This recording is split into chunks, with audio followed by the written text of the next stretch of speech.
Hello दोस्तों, नमस्कार। तो कैसे हैं आप लोग? उम्मीद है आप सब बेहतर होंगे। मेरा नाम है भूपेंद्र वैष्णव और आप देख रहे हैं भूपेंद्र मैथ्स बुक रिव्यू। देखिए, आपको मैं तुलना करके बता दूँ इन दोनों में से बेस्ट बुक कौन-सी है।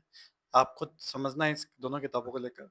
नो डाउट नानक पब्लिकेशन का अपना खुद का एक बहुत बड़ा अच्छा मार्केट है। उसी प्रकार संकल्प का भी अपना काफ़ी अच्छा मैटर के मामले में बहुत बढ़िया मार्केट है। दोनों ही पब्लिकेशंस की बुक्स अच्छी आती है और अच्छे लेवल तक जाती है, ठीक है। लेकिन यहाँ पर ये दोनों बुक्स मेरे पास एक साथ आई थी, तो मैंने सोचा कि इन दोनों की बुक्स का मैं आपके सामने तुलना ज़रूर करूँ। पहली बात तो ये है कि इन दोनों बुक्स में जो बिग डिफरेंस है वो है ये, कि ये कक्षा 6 से 12 तक की पुस्तक है, जिसमें 1 टू लाइन क्वेश्चंस है और इसमें कक्षा 6 से 10 तक की बुक्स का तथ्यात्मक है। दोनों ही चीज़ें 41 जिलों के हिसाब से है, ये बात ठीक है। लेकिन इसमें इस बुक में और इस बुक में अंतर क्या है वो बताता हूँ मैं अभी थोड़ी देर में आपको। फिर बात करते हैं कि जो नानक क्लासेस वाली है उसकी प्राइस रेट आपको ₹150 की मिलेगी और जो संकल्प वाली है वो आपको ₹70 की मिलेगी। संकल्प वाली जो बुक है वो आपको 84 पेज के साथ मिलेगी। उसी प्रकार जो नानक क्लासेस वाले की जो बुक है वो 192 पेजों पे मिलेगी। 192 पेज ज़्यादा पेज इसलिए हो गए क्योंकि उन्होंने एमसीक्यूज़ दिए हैं एबीसीडी के हिसाब से, इसलिए पेज ज़्यादा हो गए, बाकी ऐसा कोई बात विशेष नहीं थी। पहले मैं बात कर लेता हूँ संकल्प की। संकल्प गंगानगर में क्या हुआ है कि इन्होंने बिल्कुल पॉइंट टू पॉइंट बात की है भाई साहब।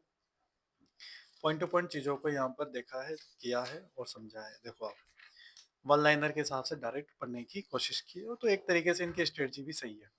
लेकिन इसमें एक कक्षा 6 से लेकर 10 तक की किताब का संग्रह है, इसीलिए ₹70 की किताब है और दूसरी बात ये 84 पेजों पर आती है।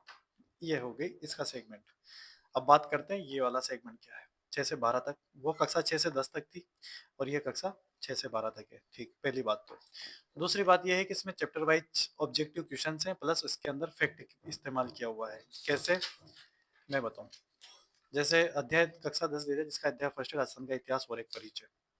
इसमें क्या है कि 1800 में सर्वप्रथम राजस्थान के राजपूताना शब्द का प्रयोग किसने किया? तो इन्होंने क्वेश्चंस दिए हैं, क्वेश्चंस के ही माध्यम से पूरे चैप्टर को यहाँ पे फिनिश करने की इन्होंने पूरी बात करी है। फिर क्वेश्चंस के बाद इन्होंने डिटेल्स दी है, कुछ डिटेल इन्होंने अपने हिसाब से भी लिखी है ताकि बच्चों को काफ़ी मैटर का अच्छा मिले यहाँ पर।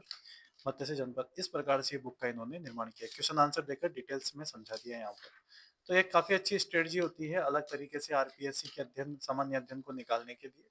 तो उसी अनुरूप इन्होंने नानक क्लासेस वालों ने क्या किया, शिव सर के द्वारा ये बुक इस प्रकार से निकाली है और काफ़ी अपग्रेडेड भी मुझे ये बुक लगती हुई नज़र आती है यहाँ पर। तो इस प्रकार से अगर मैं इन दोनों बुक्स की तुलना करूँ मैटर के मामले में, तो ये बुक मुझे थोड़ी अच्छी लगी। क्यों? क्योंकि इसमें आपके क्वेश्चन्स आंसर भी हैं, उसके डिटेल्स के हिसाब से इन्होंने दिया है और दूसरी बेनिफिट ये इस बुक का है कि ये कक्षा 6 से 10 तक का है और ये कक्षा 6 से 12 तक का है, इसके अंदर मैटर है। तो उम्मीद है आपको मेरी बात समझ में आई होगी। दोनों अपनी-अपनी जगह बिल्कुल सही है, लेकिन अगर दोनों की तुलना की जाए, तो मेरे को फिर नानक क्लासेस वाली ठीक लगी इसके सामने, ठीक है? तो बहुत-बहुत धन्यवाद। Thank you so much. Thanks again.